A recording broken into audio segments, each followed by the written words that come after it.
Assalamu alaikum hürmetli kanalımыздың ағзалары. Мінекей бүгін біз һәмме жәрдем берген, халқымыз жәрдем берген мына Жеткербай ағамыз бүгін Респайнсада Түркиядан келген шифакерлерге операцияға кіріп кетті. Һәммеңіз дуада болың.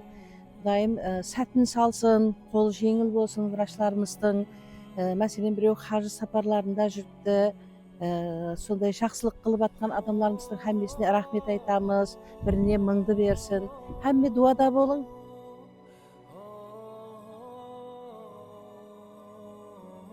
Мінекей бүгін Жеткербайдың операциясына кіріп кетті.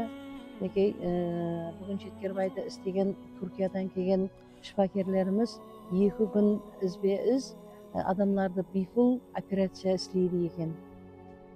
Ал үлкен жаңалық, Жеткербай ағамыздың ең кенже баласы Данияр келіп өкіске қыдырып, Құда қаласа бүгін папасы операция болады екен, қасында болмақшы. Енді Данияр сонша адамдарды көрдің, папаңа жәрдем берген өзің көзіңмен, иә?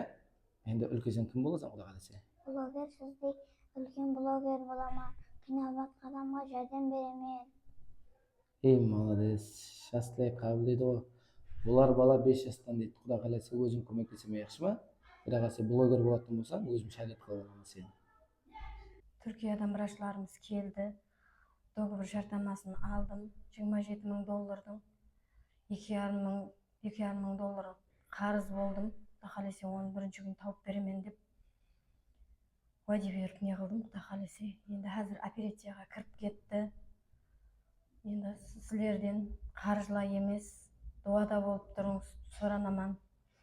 Құда қаласа операциядан аман шығып, қызметтеріңізге ырза болың. Һәммеңізге рахмет, миннеттарым шексіз.